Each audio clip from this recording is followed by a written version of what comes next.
Ratusan miliar rupiah digelontorkan untuk menggelar peringatan 60 tahun Konferensi Asia Afrika di Indonesia, termasuk guna menjamu beberapa kepala negara.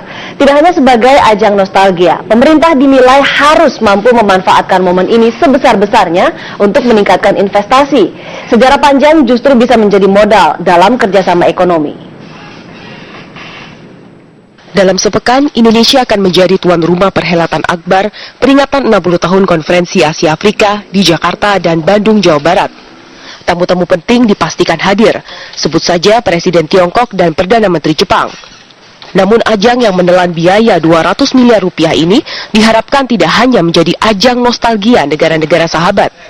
Sejarah panjang justru bisa menjadi modal untuk semakin meningkatkan kerjasama yang mendukung pertumbuhan ekonomi dan memperkuat neraca perdagangan, terutama melalui Asia Africa Business Summit. Apalagi ekspor Indonesia ke Afrika dan Asia pada tahun 2011 hingga 2013 terus menurun, masing-masing menyusut menjadi 5 miliar dan 133 miliar dolar. Ini sebuah momentum, kita mengeluarkan kos besar untuk acara ini, kalau nggak mampu kemudian kita mengambil manfaat, ini sesuatu pengeluaran yang sia-sia jadinya gitu loh. Nah oleh karena itu kita dorong betul, kemudian akan ada trust dari negara-negara peserta, apalagi ada beberapa kepala negara hadir. Ini kesempatan bagi meyakinkan mereka untuk datang, ayo investasi yang cukup menjanjikan di Indonesia. Indonesia berkesempatan memperluas pasar, salah satunya dengan mendorong daftar positif investasi sehingga investasi tepat sasaran. Selain itu, Indonesia juga harus bisa menjadi pemimpin bagi negara-negara yang belum berkembang. Untuk mewujudkannya, pemerintah harus memiliki kemauan politik yang jelas sebagai visi dalam agenda KAA kali ini.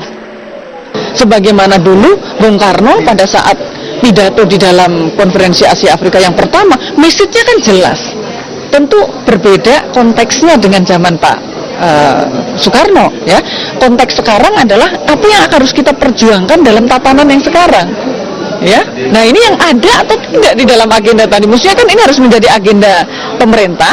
Kemudian meminta seluruh seminar yang ada juga melakukan itu, dan meminta seluruh media yang meliput ini juga membawa ke arah itu. Nah sekarang message itu dititipkan atau tidak gitu. Negara-negara Asia Afrika berpotensi besar mengubah kebijakan politik global yang dianggap merugikan negara-negara belum berkembang.